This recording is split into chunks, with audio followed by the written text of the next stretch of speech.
Welcome everybody. This is Bill R. from goodkarma.net, the authors of Freedom Script. And this is a quick start tutorial, a very basic one to show you how to make a connection between Freedom Script and Unity. First thing to understand is that Freedom Script is a macro or a macro or a scripting language that is not meant to replicate script programming in Unity. It is made to complement. It allows you dynamic control over the objects and the engine in Unity, but only the objects and the parts of the engine that the author of the project allows. And that's the key with Freedom Script, is that it's not a whole heavy programming language, maybe such as JavaScript or Lua. You don't have to know how to program. What you're doing is by integrating Freedom Script, you're allowing a very simple, lightweight macro language, and you can extend that macro language to do as much or as little as you'd like to interact with your game objects. And what Freedom Script provides is the basic framework, holding variables and creating functions, making decisions such as in if-thens, and do looping type of operations, and then you fill in the rest of the language extensions. So in this first video, this is a very basic video about Freedom Script, and we're gonna run a simple script, and the type of script that Freedom Script we're going to run and show you how to integrate is what I call a run once script. So this script is going to at some point get called to run from Unity, and Freedom Script will go out and grab the file and run this script one time. When it gets to the end of the script, it will just terminate and not try to do anything else. This type of setup, the run once setup, is ideal for modders or for dynamic level setups. So let's say you want to have the setup of one of your project or your game levels done, where you can change it around on the fly, where you can have maybe a modder come in and place different elements at different places. It's all how you want to use it and extend the language to interface with the Unity game engine. So we're going to show something very basic here, which we're just going to print. We're going to print out to the Unity console. But the concept that we're going to demonstrate is the core of Freedom Script, how to have this virtual scripting environment interface with the scripting that happens in Unity and Unity projects. So as you can see, I put a script up. This is a Freedom Script. It's a simple text file. It could be edited with any text editor. I use Notepad++. I think it's fantastic to use for this. It actually remembers a lot of the function names and things. And as you can see, there's a couple elements here. When in Freedom Script, our comment is that little first one quote. Anything after that, Freedom Script ignores, so I put a little description there. And now, Freedom Script is not a case-sensitive language. It is case-insensitive. And it's not a typed language to the extent that the author of the macro or the Freedom Script has to worry about case. And so it's perfect for basic, I should say non-programmers is what this is aimed at. But yet when you connect it to Unity, you can harness enormous power from there. So as we look at our script, it simply declares a variable and sets it equal to Billy.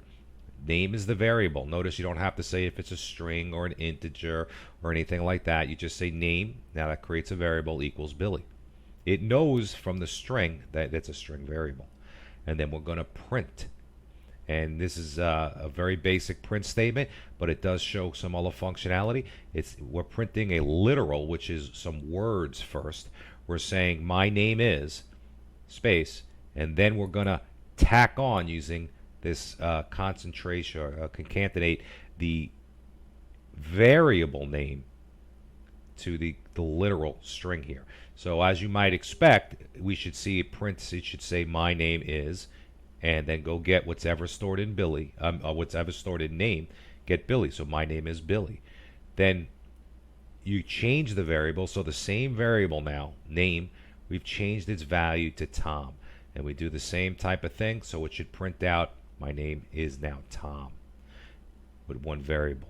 So though it's an extremely simplistic script, print does not exist in the Freedom script language because it could mean many things in many different projects.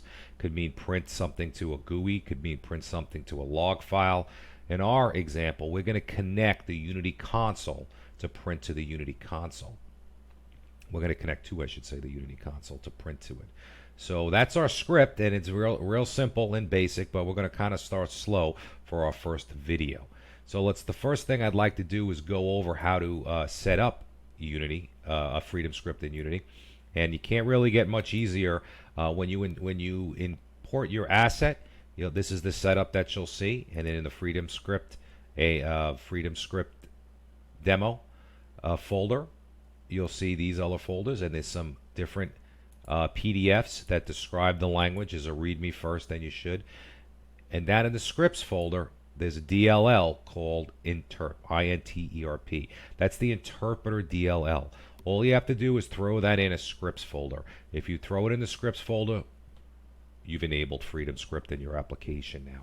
So whether you unzip it from a file or you move it from, drag and drop it from something else, as long as it's underneath assets, put it in a scripts folder, you'll be able to access that DLL. Simple as that as far as setting it up in your Unity project. So I'll move that out of the way. We'll quickly, we'll sit here and I'll just run the project. And as you can see, there's not much in the scene. We have a camera, not doing much though, a directional light, but we're only printing to the console. But what we do have is a game object, a game manager object, and all we did was to get a game manager object in the game was to go turn around and go right click, create, and we're going to create, oh, this is actually the wrong place to create it.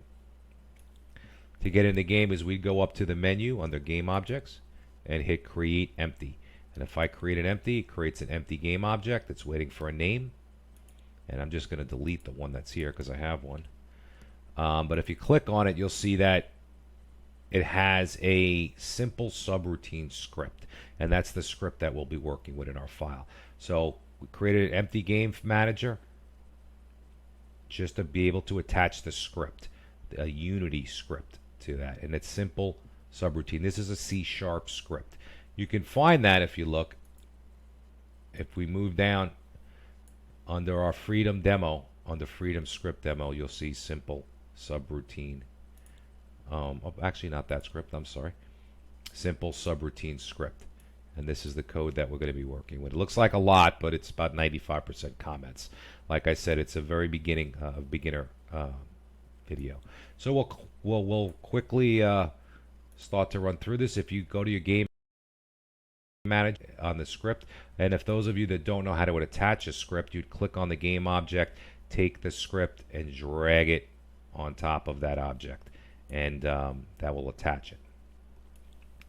So we're just going to jump to Visual Studio here and understand when you're in the scripting environment, Visual Studio will mono develop. Everything in green is a comment. So looks like a lot of code, but really it's 90% comments. So understand what we're going to do. We're going to connect up a print function to print to the Unity terminal. So when we drag and drop a script onto a game object, the script name changes. It will change to simple subroutine, which was the name of our in our demo script, and it's derived from mono behavior. To enable the Freedom script to work in this object script now, we simply have to put using interp, I-N-T-E-R-P, and you'll get that once you drop the DLL in the scripts folder and save. Then you'll be able to just type in that and it'll come up. Now we're enabled. So we'll quickly go down of a couple of things we want to do, and I'm going to skip over my comments. We'll go right to creating a variable. So we created a variable. This is in the class, the simple subroutine class, outside of any functions, and that's called class scope. What that does is, as long as this object is alive, this variable will be alive. And that's perfect for our Freedom script because we want our Freedom script to live until we decide to destroy it. And what we'll see now is we type in the type of the object we want to create, interpreter, and we gave it a name interp. So now anytime we want to refer to our freedom script object, we can jump right back to interp, and that'll give us all the functions. Now in our awake function, we talked here's our awake function. Now we've talked about different ways to run a script, and the one we're going to concentrate on this example, as I said before, is to run once. So the function in Unity that runs once is awake. When the object is created, it will run this function, and it will never run this function again unless you destroy the object and bring it back, and then it'll run it again, but it's technically on a different object. So the awake function is perfect for a run once type of script. And so we're going to do most of our work here in our awake function. The first thing we're going to do is we're going to actually create the interpreter. If you remember up here, all we did was declare the variable. We didn't actually create the interpreter object or the freedom script object. We just declared a variable. Here we just with the new keyword, we just call its constructor, and a constructor is a function that creates the object. Notice it takes no parameters, and we assign it to interpreter. Now the object is assigned to the variable, so now we can use that variable to reference our object. These next couple of lines, and I'll let you read the comments, but basically it's declaring a string called file name, and then we're using some built-in Unity functions to get a full path to the file we want to load. And in our case, simple subroutine demo.txt is our text file that we're using, that our freedom script is located in. So if you read across it, we're just taking Unity's application data path, we're tacking on some folder structure, and then an actual file name. So now file name underscore file name contains the full path to our freedom script, and you can see that matches our folders. Okay, we'll jump back here. Now the next thing we're going to do is load the script. Now it looks a little scary, but it's not. And freedom script has some very well named properties and methods, I believe, anyway. So we take our interpreter variable and we're going to run the load function. That means I want to load this text file. And what the load the text file requires is it requires a text or a stream reader and the name. So in the C# script, we create a stream reader which reads text files or any other files. You can read files off a hard drive, from a website, whatever implementation you like. That's what you can create there, as long as you turn it into some sort of a stream reader. And again, that is enabled in C# by putting this using statement here. System.io will allow you to create a stream reader. So we create a new one. That requires the file name. And what that's going to do is go to the hard drive, open it up, read it in, and then load it into Unity. So that's the next line you need to be concerned about. Now we're printing. I put a couple of print statements here. We're printing this from regular C# printing, and I say the file name. So if you have trouble with the path, getting your path right, you can see it in the Unity console. But the key part about this is it's being called as any other Unity function may be called. It's being called right from the script, not from freedom script. All right. So I just put that there to print something out to the console so you know what's been printing. Now, we're going to come to the interesting part. This is basically the first function as we get into connecting the freedom script environment to your Unity environment Now the interpreter has a method called register subroutine, and we're going to talk about those. Subroutines are the key to freedom script. And basically what it requires is the keyword that you want the actual freedom scripts to look for. So in our case, it's print. So we're going to type print in here. If it could have been something else, it could have been move or turn or explode or whatever you want freedom script. That's where you put that. And then we're going to create an object of type print from script subroutine. And we're going to look at that in a moment. But here's where we're telling the interpreter, hey, these are words that mean something, and when you see that, I want you to come back to this script. More on that later. And then we'll get into actually running the script in this line. Now what this is, it says interpreter, it's got a run function.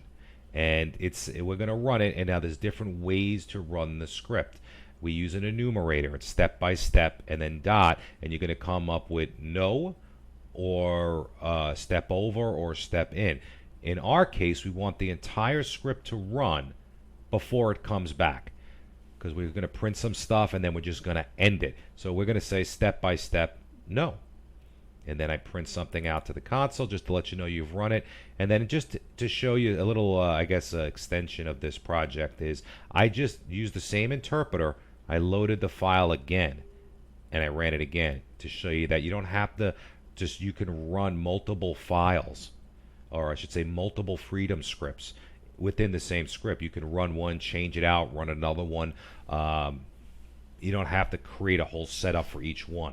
You could have multiple interpreters. So you could have one object, game object, running multiple interpreters, running multiple scripts. It's all about how you want to lay out your project. So it's pretty simple. So if you look at the design here, we've dropped the DLL into our scripts folder. Using statement interpreter enables Freedom script. We create the variable to hold our Freedom script interpreter. Create our interpreter in the awake function because it fires once, so we'll only get one. We put our path together. We load our file by passing in a file name to a stream reader or a text reader or some other way. You may want to load your files. I load mine off the hard disk for this example. We registered our keyword, and again, we've created a subroutine object, which we'll talk about. And then we want to run our script, and we run it all at once. And that's all it is to set up, for Freedom script. It's 4 lines of code right there. Now, in our same object, we coded a public function called Freedom print. And as you can see, all it's going to do is take a string and print it out.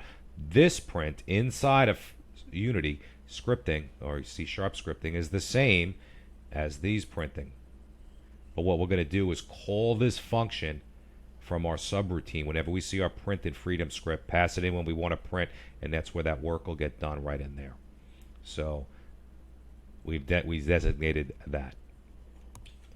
Okay, now to the meat and potatoes, and this is going to be the same pattern that you're going to do for every keyword that you want to do. And again, the green has a lot of comments here. But if we look at our Freedom script again, you need to understand the connection that every keyword that we register has a corresponding subroutine object. So if it's print, we need an object that represents it in our C# scripting. So when we see print, it's going to jump and execute code in here. Now this word, we showed you how to set the word when you register the subroutine, but you've created also, if you remember in that line, and we'll scroll quickly back, is we've created, oops, I passed it, an object here. Register subroutine requires a string, which is the name of the word, and then it requires you to create an object of subroutine type, and that's what we're doing down here. So it requires 2 parameters. When we look at our subroutine, if you're not familiar with C#, here's our class definition. It's a public class. Here's the name of the class, print from script subroutine. Now, this particular name isn't that important. We need to only reference this name once, and if you recall, when we did register the subroutine with the interpreter, we used this because this is what the class is actually called. But again, it's the class is called that, not the keyword. And for those of you not familiar in C# scripting, we derive this class, which means we build on top of this class. So we take our base class subroutine and we're going to build on top of it.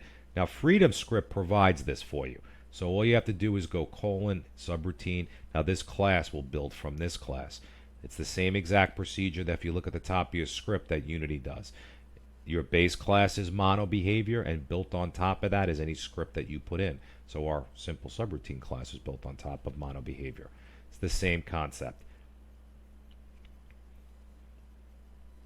Now we're in our class definition. There's a lot of comments, so we can just I'll actually see if I can fold them up there.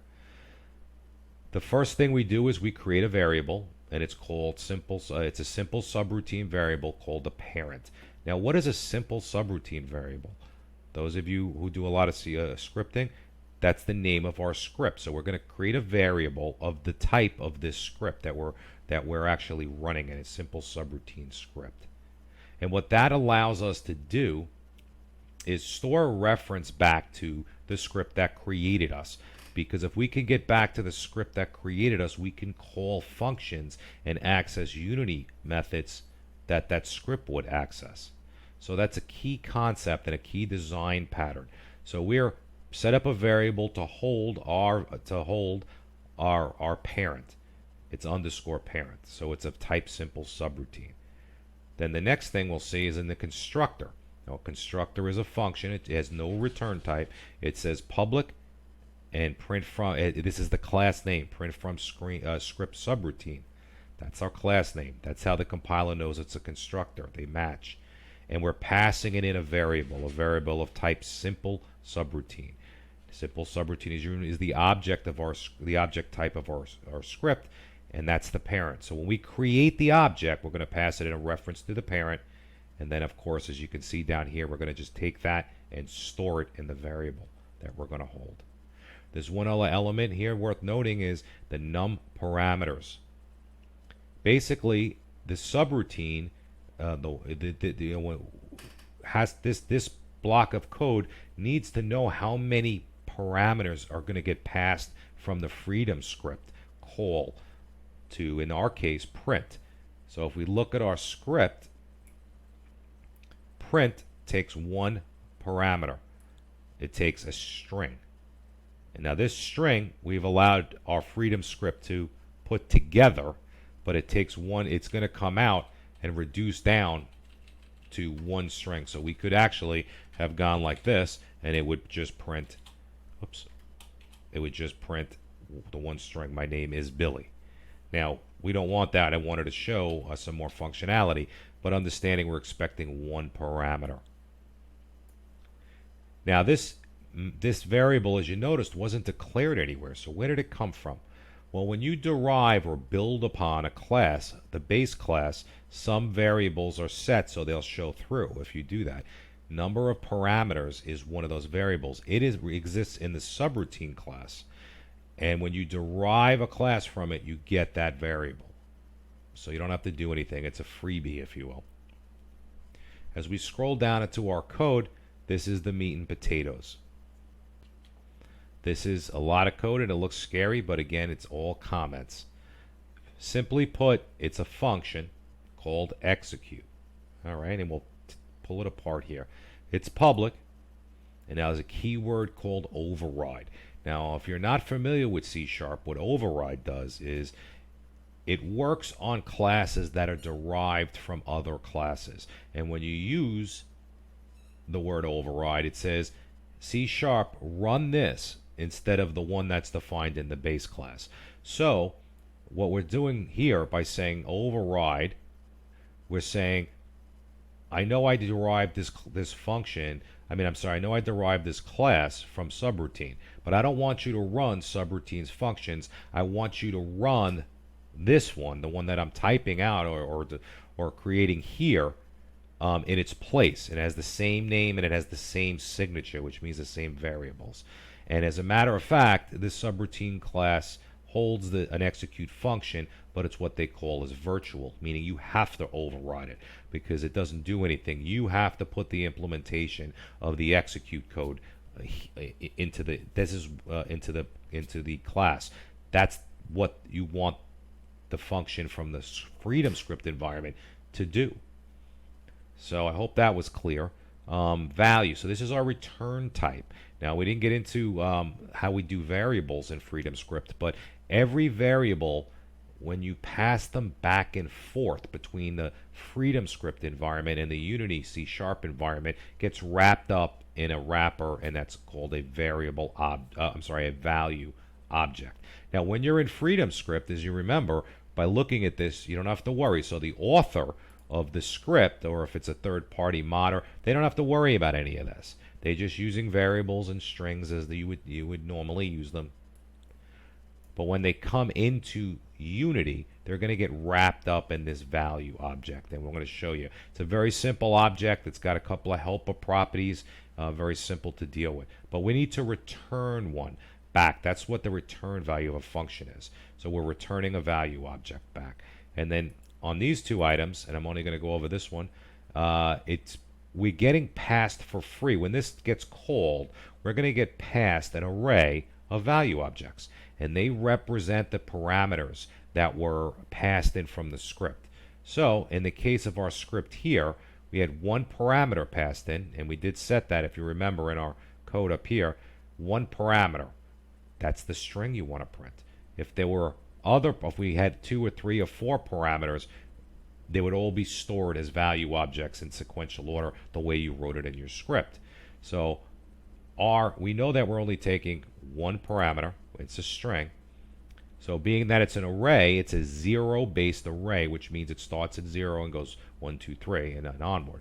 So whatever's in args 0 is the first parameter that was passed in with the print statement. And we're going to grab it in a minute. The vars collection is, I don't want to get into it now, but this is the way you can access all the variables that Freedom script that's running has. So as in our simple example, if we wanted to change name here, directly, or some other type of variable, or add variables into our scripting environment so they would be automatically accessible, we can get it through our vars collection, but we'll save that for another video. So to finish up, we create a string. Now remember, we're in the execute function. This is all just comments. String what to print, and then as we talked about, the args array in the 0 slot holds the first parameter. It has a helper function called content, and then we set it to be a string. So basically this little line of code is getting our parameter that comes in through here. It's our first parameter, and that's what to print. Then we go to this next line. We use our reference to the parent. So we're going to say, I need to point to my parent, and that I know that parent has a function called freedom print. And if you remember, if we scroll up, here's our freedom print function that's attached to our object script, and pass it in the string that I got from Unity. What it'll do is it'll take that string, which again, if you remember, is our first parameter, send it up here, run the function which prints to the console. And to complete our contract, or if you will, we have to return something. We said we were going to return a value. Now we don't use it in our script, but you still have to keep the integrity of your contract, if you will. If you say you're going to return a value, you must return a value. As a matter of fact, the code won't compile if you don't. So we're just going to take the first parameter, the arg0, the same one that has the string to print, and we'll send it back. Now we don't use it in our freedom script side. It just goes off to the bit bucket, oblivion. But if we would have set this equal, print blah blah blah equals something, then that first parameter would have came back and we could have used it. And that'll be, I show that off in all different videos. And that's it. That's all there is to it. We're absolutely ready to run the code. Let's go over the class real quick. Again, the name of the class, it's derived from Subroutine. Remember, this name is what you register with the interpreter. And this, the string here, is the word you want to trigger this code. Speaking about triggering the code, when the triggering the code happens in the execute function. What we do, this code runs when Freedom script gets that function call. You get the arguments or the parameters that were passed, you do something with it, and then you return a value object. It's very, very simple. This design pattern of passing in a parent and storing it, you'll see is very common. You'll do it on a lot of your subroutine objects, because you're going to have, if you recall, a subroutine object for every language extension you want. So every function you want to create or add to your Freedom script language, there'll be a corresponding subroutine object. And really, it's only a couple lines of code. Again, this is all comments for you. So we're done. and we're ready to run. So when we boot up our program, it's going to start an interpreter, load the file, and fire the script once. And as a matter of fact, I'll kind of comment those out, and I'll save, and we'll jump back to Unity. And we have our game manager, and I'll hit play. And if we look at our console, it says we are printing this from regular C# scripting inside of Unity, and then it's telling you the path of the file that it loaded. If we jump back to our Visual Studio, you can remember these are these print statements. These are happening in the awake function. Here's our awake function. If we jump back to Unity, my name is Bill. Now my name is Tom. Script run once. That's the interpreter running our script, saying, okay, print my name is, changing the name, then printing my name is now. And we can see that if we go back to Visual Studio when we do our run. Here's the print run once. Now if we stopped our project, we'll go back to Visual Studio, and I uncomment those lines I commented out. We load the same file again. As you can see, we pass the same file name in, but it could be a different file. And then I'm just showing you that you can actually run the script again. So we'll save our file, go back to Unity. We'll clear our console, run the script. We'll look at our console now. Now you can see again, this only runs once. We're printing inside of Unity. Here's the file name. My name is Bill. Now my name is Tom. Script run once. Then it goes again. My name is Bill. My name is Tom. Script run twice. That's using the same interpreter object, just changing and reloading different scripts. Well, I hope this has been informative. I know it's a simple example. You can check back to goodkarma.net for more quick start guides and more documentation on Freedom Script. I appreciate your support, and have fun, and feel free to ask any questions in our discussion forums. It's Bill R signing off.